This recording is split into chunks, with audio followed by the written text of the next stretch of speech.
गाड़ी बाराबंकी के पास पहुंची तो बीनू ने रुचि को जगाया। उठो रुचि, बाराबंकी आ गया है। बस आधे घंटे में हम लोग लखनऊ पहुंचने वाले हैं। रुचि हड़बड़ाकर उठ गई। उसकी घबराहट बढ़ गई। खिड़की से सिर टिकाकर वह सोचने लगी, इतनी जल्दी लखनऊ आ गया, क्या होगा अब? कैसे मिलेंगे घर के सारे लोग उससे? उससे नाराज़ होंगे, उसे डांटेंगे, या हो सकता है उसे घर में ही ना घुसने दें। बाहर से उन दोनों से कह देंगे कि निकल जाओ। फिर कहाँ जाएंगे दोनों? लखनऊ तो बहुत बड़ा शहर है, कहाँ सहारा मिलेगा? उसने एक दृष्टि बीनू पर डाली। वह शांत बैठा था, पर रुचि जानती थी कि उसके मन में भी वैसा ही अंतर्द्वंद चल रहा होगा। आखिर उसको भी तो बराबर का कसूरवार ठहराया जाएगा, यदि यह कोई कसूर है तो। रुचि ट्रेन की रफ्तार के साथ पीछे भागते हुए पेड़ों को देखने लगी, और उसी के साथ उसके विचार भी पीछे भागने लगे। कॉलेज के स्पोर्ट्स शो में रुचि ने बीनू को पहली बार देखा था। दूर दराज से कई कॉलेजों की टीम आई थी। बीनू अपने कॉलेज का इंस्ट्रक्टर था, सो वह भी अपने कॉलेज की टीम लेकर आया था। लंबा छरहरा बदन, खूबसूरत चेहरा, गोरा रंग, जब चलता था तो किसी फिल्मी हीरो से कम ना लगता था। रुचि के कॉलेज की लड़कियां तो उसे देखते ही उस पर लट्टू हो गईं। सबकी सब इस चक्कर में कि किसी तरह से उससे बात करने को मिल जाए, पर बीनू को इन सब बातों में कोई दिलचस्पी ना थी। वह पूरी तन्मयता से अपनी टीम को खेल की बारीकियां समझाने में लगा था। एक दो लड़कियां हिम्मत करके उसके खेमे में गईं भी, तो बीनू ने उन्हें झिड़क कर भगा दिया। रुचि ये सब तमाशा दूर ही दूर से देख रही थी, पर उसने इन सब बातों पर अधिक ध्यान न दिया। शायद यह उसके परिवार की शिक्षा का असर था कि वह कई अन्य लड़कियों की तरह लड़कों में इस तरह की रुचि नहीं रखती थी। हाँ, बीनू के इस तरह के आचरण पर उसका ध्यान अवश्य गया। उसने सोचा, और कोई लड़का होता तो इन लड़कियों में दिलचस्पी के बिना नहीं रह पाता, पर यह तो उन सबसे अलग है। खैर, मुझे क्या करना है, यह सोचकर वह अपने अभ्यास में जुट गई। बीनू अपनी टीम को गाइड करने के पश्चात बाकी कॉलेजों की टीमों की तैयारियों पर नज़र डालने के लिए मैदान में टहलने लगा। वह देखना चाहता था कि बाकी टीमों की कैसी तैयारी है। टहलते टहलते वह रुचि के खेमे की ओर आया। उसकी नज़र रुचि पर पड़ी, जो बड़ी तन्मयता से बाकी दुनिया से बेखबर अपने अभ्यास में लगी थी। रुचि को रेस में भाग लेना था। थोड़ी देर उसने हल्का व्यायाम किया और फिर अपनी टीम की 2-3 लड़कियों के साथ अभ्यास के लिए दौड़ना शुरू किया। बीनू ने देखा कि रुचि बहुत ही अच्छी धावक है। उसका स्टार्ट लेने का तरीका, लंबे लंबे डग भरना और सांस पर नियंत्रण, सब कुछ बहुत संतुलित और प्रवीण था। जब रुचि दौड़ समाप्त करके लौटी तो बीनू से रुका ना गया और उसने रुचि के दौड़ने की सराहना करी। आप दौड़ती बहुत अच्छा हैं, रुचि ने हाँफते हुए पसीना पोंछा और कहा। धन्यवाद, बीनू ने बात आगे बढ़ाई। देखिए, मैं एमपीएस कॉलेज में खेल कूद का इंस्ट्रक्टर हूँ। यदि आप बुरा ना माने तो एक गुर की बात बताऊँ? रुचि ने प्रश्न सूचक दृष्टि बीनू के चेहरे पर गड़ा दी। आप दौड़ती बहुत अच्छा हैं, इसमें कोई शक नहीं, पर एक गलती करती हैं, जिसकी वजह से आप कई बार प्रथम नहीं आ पाती होंगी। रुचि अपना आश्चर्य छुपा ना पाई। आपको कैसे मालूम? मैं कई बार रेस जीतते जीतते हार चुकी हूँ, बिल्कुल जीती हुई रेस। मैं समझ सकता हूँ, आप स्टार्ट सही कर लेती हैं, बीच में भी बढ़िया लीड बना कर रखती हैं, पर आखिर में जाकर जब आप पलटकर अपने निकटतम प्रतिद्वंदी को देखने का प्रयत्न करती हैं, उस समय आप समय गंवा देती हैं और वह आगे निकल जाती है। ऐसा मत किया कीजिए। रेस में पूरे समय केवल आगे ही देखा करिए। चुपचाप बीनू को देखने लगी और सोचने लगी, यह कोई गुर की बात तो नहीं है, बहुत छोटी सी बात है। हर आदमी जानता है कि रेस में सामने ही देखा जाता है, और फिर अगर एक बार पलटकर देख भी लिया तो पैर थोड़े ही रुक गए। रुचि को लगा कि बीनू शायद जान पहचान बढ़ाने के लिए ही उससे बात करने का बहाना ढूंढ रहा है। उसे थोड़ी खीस सी चढ़ी। बोली, जब आप भी अपनी टीम लेकर आए हैं तो मुझे गुर क्यों सिखा रहे हैं? मैं तो आपकी विरोधी टीम से हूँ। पहली बात तो यह कि आप एक खिलाड़ी हैं और खिलाड़ी को परखना और उसे तराशना मेरा काम है। किसी कॉलेज की सीमाएं उसे नहीं रोक सकती। दूसरी बात यह है कि ये प्रतियोगिता यहीं नहीं समाप्त होनी है। इसमें जो जीतेगा वह हमारे शहर का प्रतिनिधित्व करेगा, फिर वह प्रदेश की प्रतियोगिता में हमारे शहर का नाम करेगा, उसके बाद राष्ट्रीय, अंतर्राष्ट्रीय। आपको दौड़ते देखकर ही मैं समझ गया था कि आप में योग्यता है और ज़रा से कुशल मार्गदर्शन से आप बहुत उन्नति करेंगे। रुचि पर इस दलील का असर अधिक न हुआ। उसने मन ही मन सोचा, अभी तक तो महाशय लड़कियों में दिलचस्पी नहीं ले रहे थे और अब देखो मेरे पास तक चले आए और इतनी चुपड़ी बातें कर रहे हैं। कहीं ये लड़की पटाने का कोई नई चाल तो नहीं है। उसने बीनू को धन्यवाद भी नहीं दिया और आगे बढ़ गई। बीनू भी अपनी टीम के पास चला गया। रेस शुरू हुई। रुचि ने पूरी ताकत से दौड़ना शुरू किया। एक एक करके वह सब लड़कियों से आगे निकलती गई। बस अब एक लड़की और आगे रह गई थी। समाप्ति रेखा पास आ रही थी। रुचि ने अपनी सारी ताकत लगा दी, पर आगे वाली लड़की अभी भी आगे थी। अचानक आगे वाली लड़की ने दौड़ते दौड़ते पलटकर एक नज़र रुचि पर डाली और उसी के साथ रुचि उससे आगे निकल गई। सामने रिबन दिखाई पड़ रहा था। 1 कदम, 2 कदम, 3 कदम, रिबन और पास आ गया था। रुचि सबसे आगे थी। उसका मन हुआ कि एक बार पलटकर पीछे वाली लड़की को देख ले कि वह कितना पीछे है, पर उसी क्षण उसे बीनू की हिदायत याद आ गई। उसने कलेजा मजबूत कर लिया और ठान लिया कि वह केवल सामने ही देखेगी। अगले ही क्षण वह रिबन के पार थी। वह प्रथम आ गई थी। चारों ओर तालियों की गड़गड़ाहट। कॉलेज की बाकी लड़कियों ने रुचि को गोद में उठा लिया। रुचि ने चारों ओर नज़र डाली तो भीड़ में तालियां बजाता हुआ बीनू दिखाई पड़ा। उसके चेहरे पर खुशी थी, हालांकि उसके कॉलेज की टीम हार गई थी। अब रुचि को विश्वास हो गया था कि आगे वाली लड़की इसलिए हारी थी कि उसने पलटकर देख लिया था और वह स्वयं इसलिए जीती थी क्योंकि अब की बार उसने पलटकर नहीं देखा था। इसका मतलब बीनू ने जो बोला था वह सही था। उसकी इस जीत का पूरा श्रेय बीनू को ही जाता था। वह लड़कियों से अपना पीछा छुड़ा भीड़ को चीरती हुई सीधी बीनू के पास पहुंची और पूरे जोश से उसका हाथ कसकर पकड़कर बोली, थैंक यू सर। बीनू ने मुस्कुराकर उसको बधाई दी और हाथ छुड़ाकर अपनी टीम की ओर चला गया। बात यहीं ख़त्म हो गई। चाय, ठंडा जूस, चाय वाले की आवाज़ रुचि को वर्तमान में ले आई और साथ में उसका वह डर भी। कैसे वह सामना करेगी बीनू के घर वालों का? बीनू तो उसका साथ देगा ना। बीनू ने जूस का गिलास उसके हाथ में थमाया तो जूस की याद उसे फिर एक बार अतीत में ले गई। रुचि को अंतर जिला स्तर की प्रतियोगिता में भाग लेने के लिए बुलावा आया था। वह पूरे जोश में प्रैक्टिस में लग गई। बहुत कोशिश के बाद भी वह अपने पुराने रिकॉर्ड को तोड़ नहीं पा रही थी। उसकी मायूसी दिन पर दिन बढ़ने लगी। प्रतियोगिता की तारीख पास आ रही थी। उसने सोचा कि अगर उसकी दौड़ में सुधार न आया तो वह प्रतियोगिता में भाग लेकर अपनी नाक नहीं कटाएगी। इतवार को वह सवेरे से ही दौड़ की प्रैक्टिस कर रही थी और कई घंटे बाद भी जब उसको कुछ सुधार नज़र नहीं आया तो उसने तय कर लिया कि वह अगले दिन ही अपने स्पोर्ट टीचर को मना कर देगी। जब भाग ही नहीं लेना है तो आगे की प्रैक्टिस करके अपना इतवार क्यों बर्बाद करे। सो उसने अपना किट उठाया और पास के मॉल में खाने पीने पहुंच गई। प्रैक्टिस के चक्कर में उसने अपने खाने पीने पर काफ़ी प्रतिबंध लगा रखे थे, मगर उस दिन उसने सब कुछ ऑर्डर कर दिया था जो उसे नहीं खाना चाहिए था। चाट, देसी घी में तली आलू की टिक्कियाँ और चॉकलेट आइसक्रीम शेक। उसे तो प्रतियोगिता में भाग ही नहीं लेना था तो फिर चिंता काहे की। 10 मिनट बाद जब उसका ऑर्डर आया तो उसने देखा उसमें सादा सा सलाद और साथ में एक जूस था। वह वेटर पर चढ़ ली। ये किसका ऑर्डर देके जा रहे हो भाई? आप ही का है, मगर मैंने तो ये सब ऑर्डर नहीं किया है। आपने नहीं, उन साहब ने आपका ऑर्डर बदलवा दिया। वेटर ने एक कोने की ओर इशारा किया। रुचि ने जब उस ओर देखा तो देखा बीनू खड़ा था। रुचि को अपनी ओर देखता पाकर बीनू रुचि के पास आया। जी हाँ, यह ऑर्डर मैंने ही दिया है।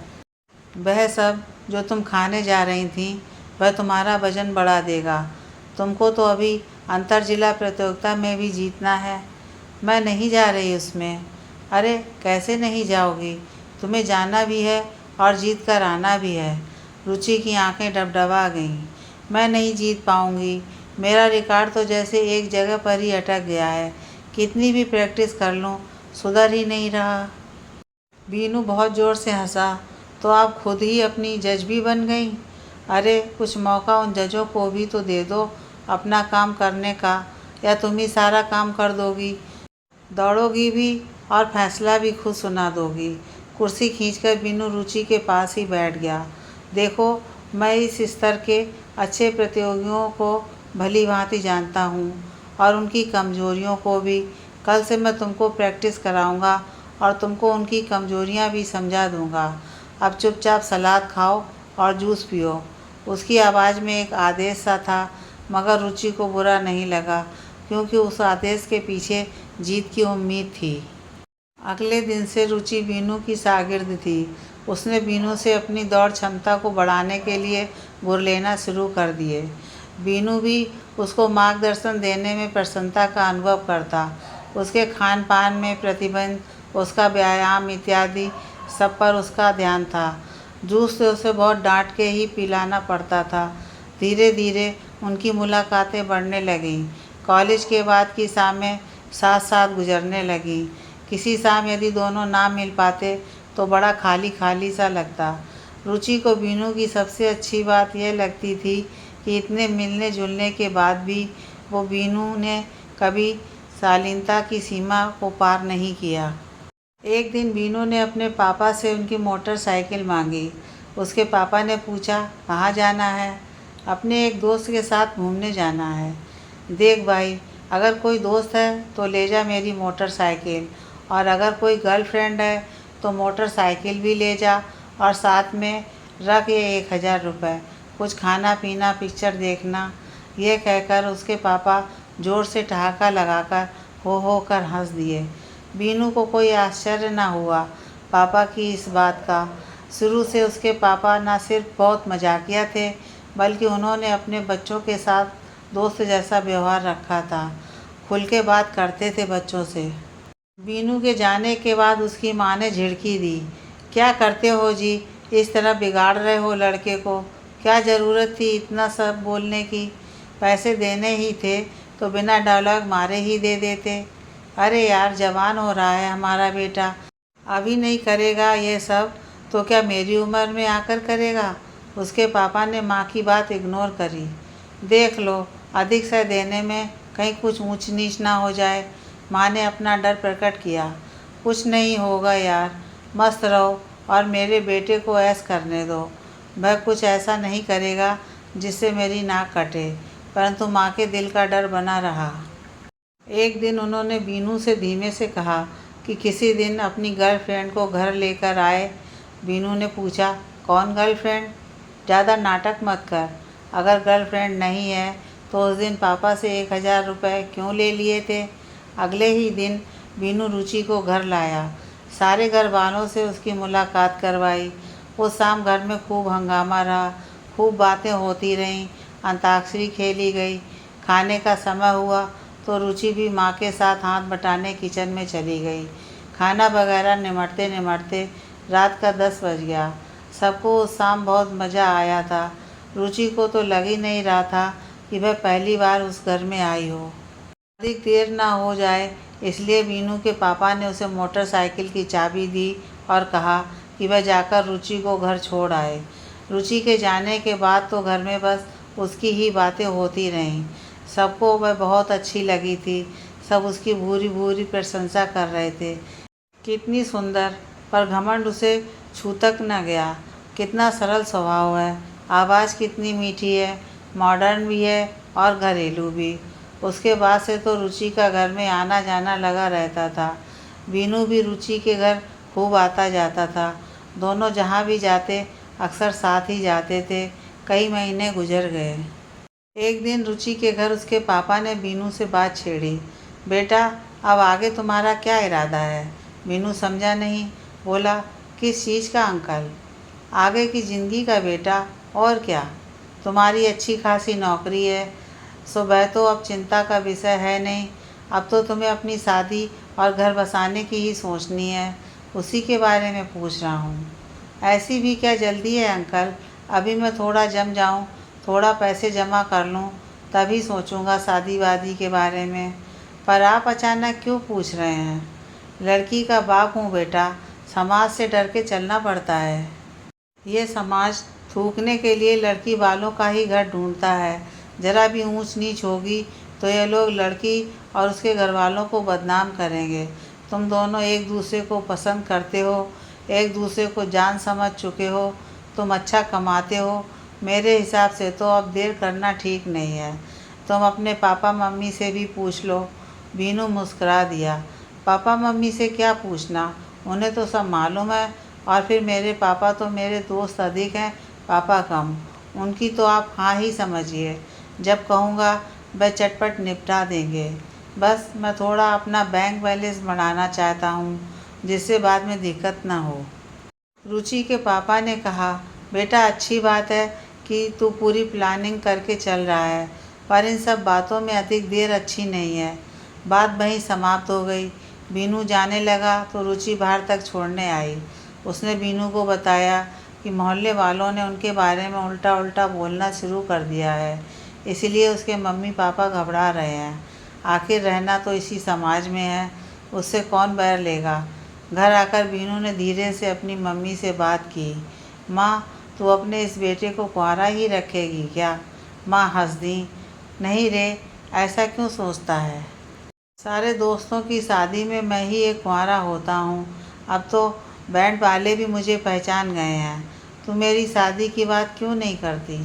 माँ उसकी बात पर हंस दी और उसने बीनू के गाल पर एक मीठी सी चपत लगाते हुए कहा, पगले, सब कुछ तो खुद ही किए बैठा है, अब हम लोग क्या करेंगे?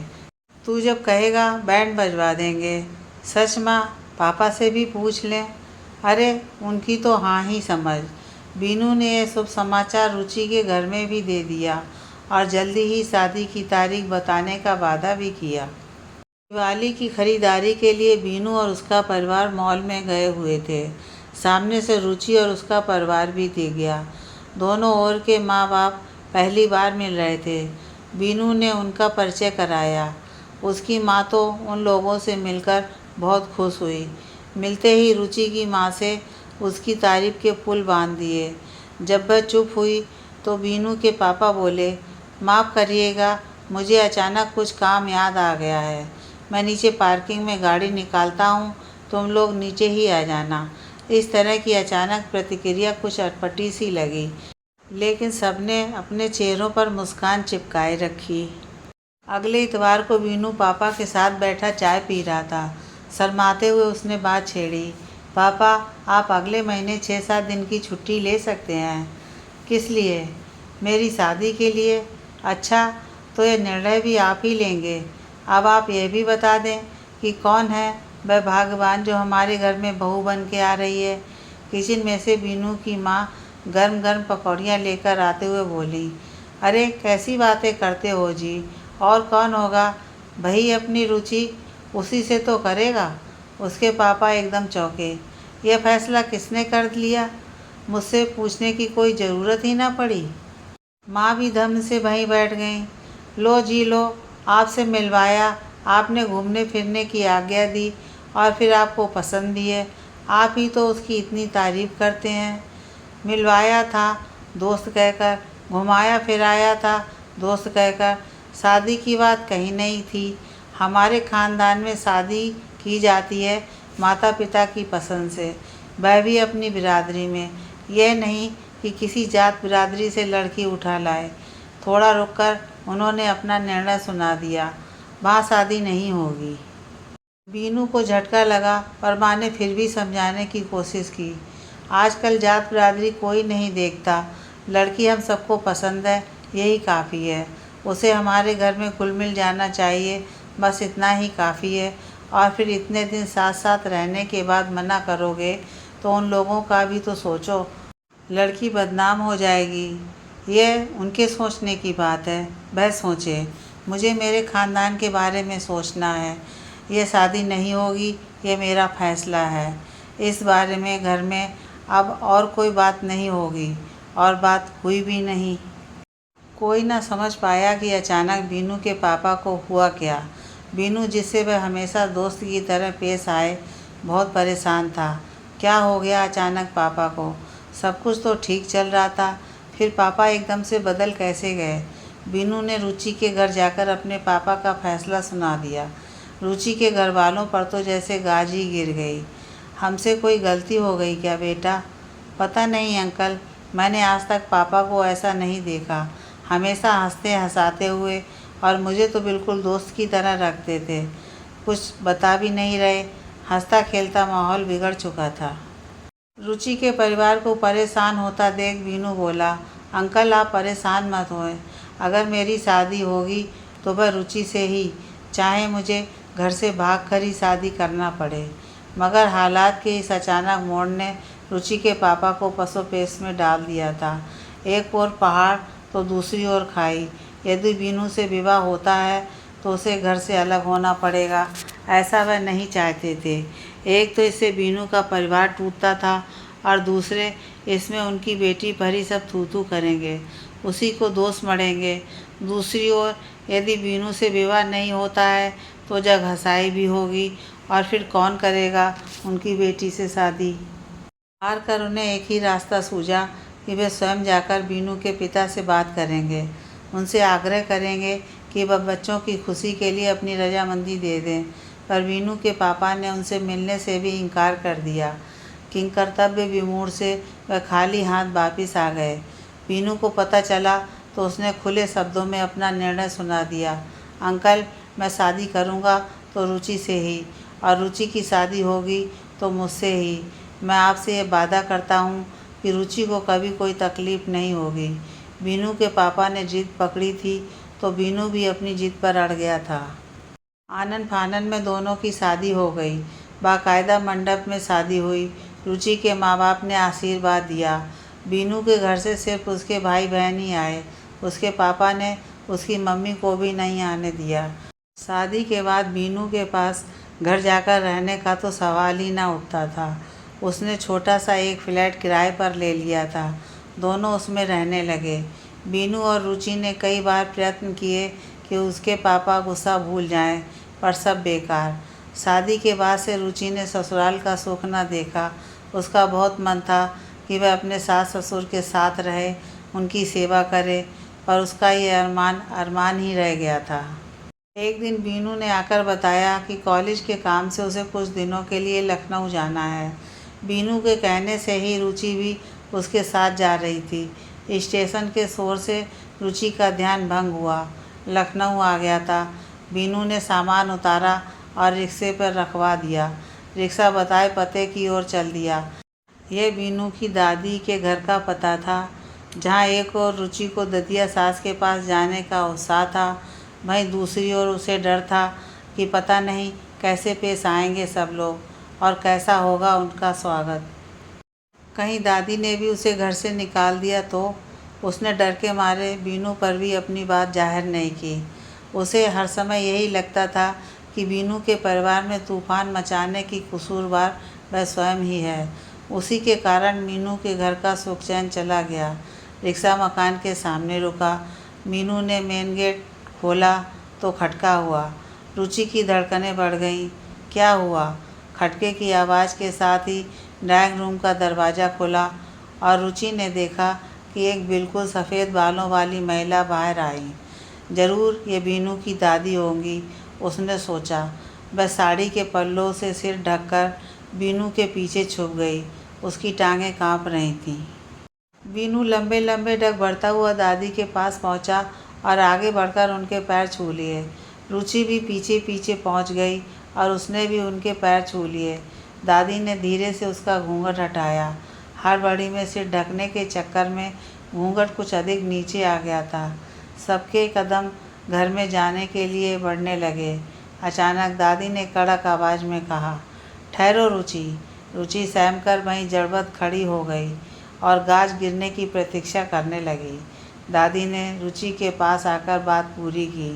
इस घर में घुसने से पहले मेरी कुछ बातें ध्यान से सुन लो। रुचि ने अपनी मासूम सी नज़र दादी पर गड़ा दी। उसकी धड़कनें हलक तक महसूस हो रही थीं। पहली बात तो यह कि मेरे घर में मैंने अपनी बहुओं से घूंघट नहीं कराया। तुम्हें सर भी ढकने की ज़रूरत नहीं है।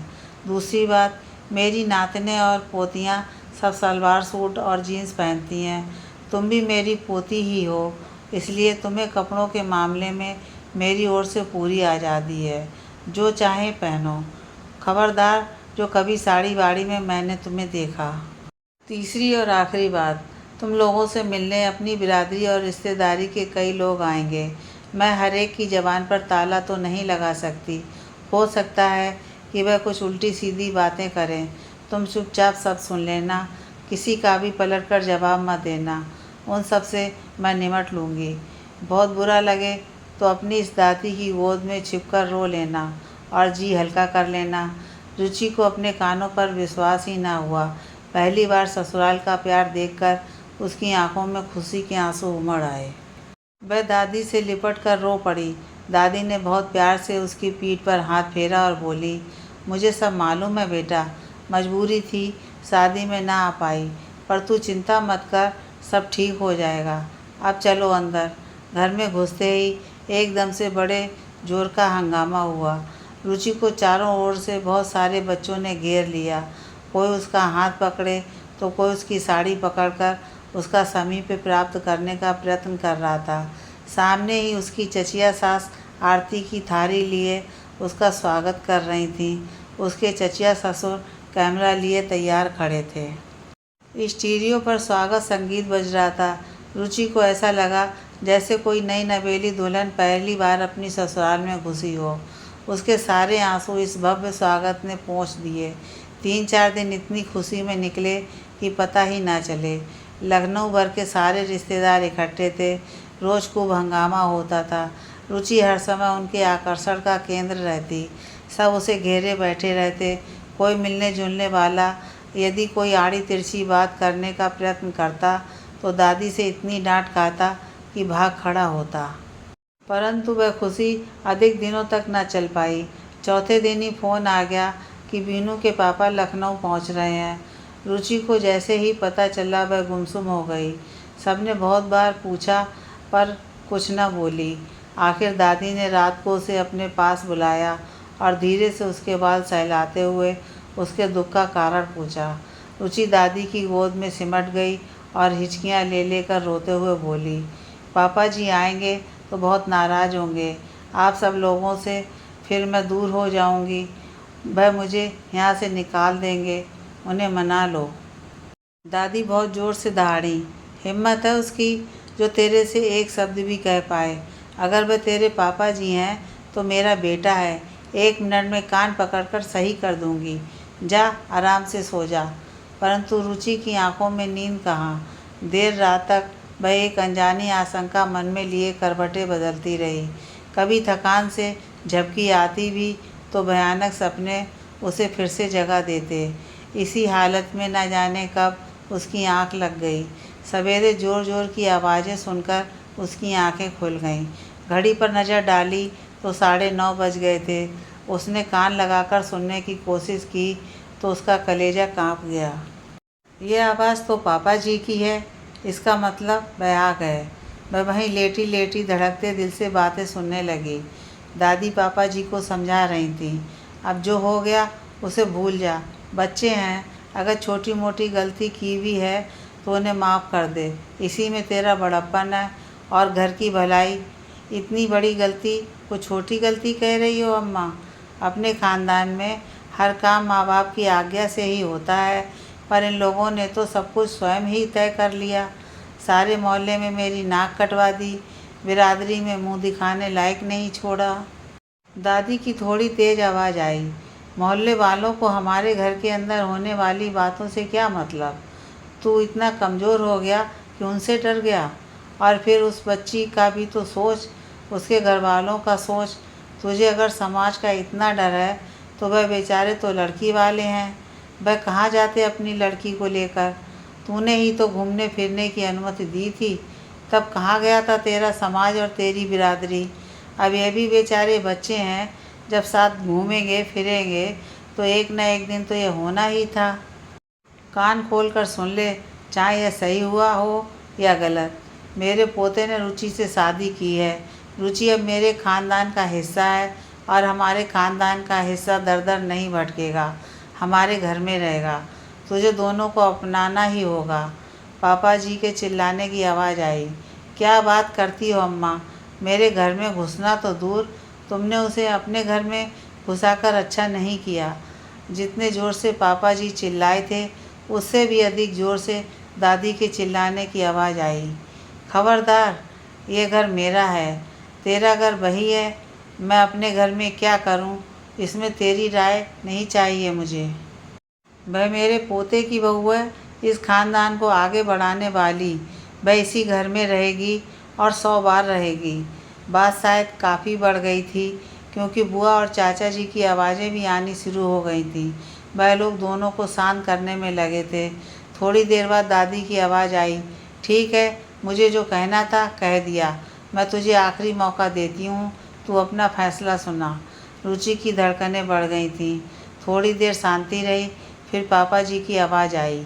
हमारे ख़ानदान में हर बड़ा निर्णय माँ बाप ही करते हैं और वह निर्णय बच्चों को मानना पड़ता है। क्योंकि इन लोगों ने अपने माँ बाप का कहना नहीं माना है, तो मैं इन्हें अपने घर से बेदखल करता हूँ। दादी बोली, तो ये तुम्हारा आखिरी फैसला है? बहुत सोच समझ कर बोलना। हाँ, इसमें अब और कुछ सोचना समझना नहीं। दादी ने भी अपना फैसला सुनाया।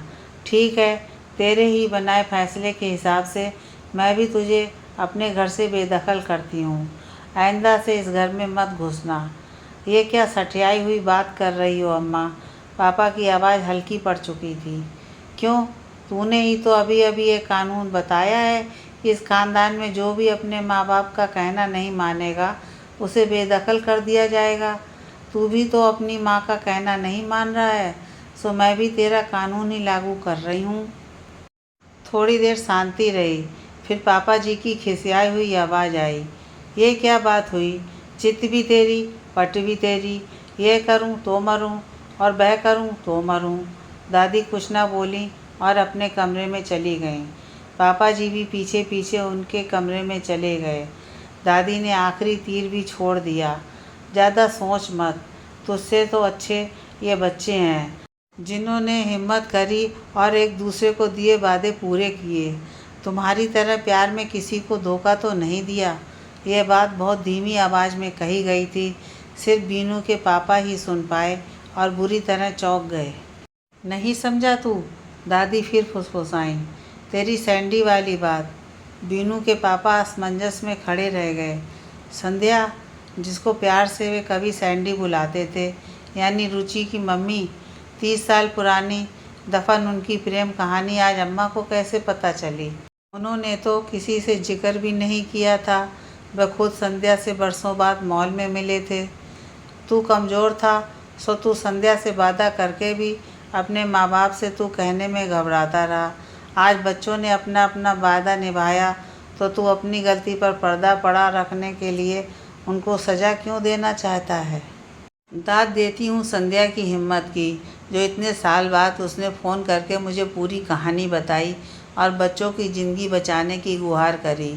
चित और पट तो तू खेलना चाहता है। इतनी देर में पूरा परिवार दादी के कमरे में इकट्ठा हो चुका था। किसी को नहीं मालूम दादी और पापा जी के बीच क्या बात हुई थी, मगर पापा जी खामोश खड़े थे। थोड़ी देर चुप्पी के बाद बीनू से बोले, मैं आज रात ही वापस जा रहा हूँ, अपने फ्लैट की चाबी दे देना। जाते ही खाली करा दूँगा, वरना वह मारवाड़ी अगले महीने का किराया भी तुझसे वसूल कर लेगा। बीनू और रुचि ने लपक के पापा के पैर छू लिए। पापा के हाथ खुद ब खुद ऊपर उठ गए, शायद आशीर्वाद देने के लिए या शायद हालात के आगे समर्पण के लिए। पूरे घर में एक खुशी की लहर दौड़ गई और रुचि को लगा मानो डाली से टूटे फूल को किसी ने फिर से डाली में लगा दिया हो।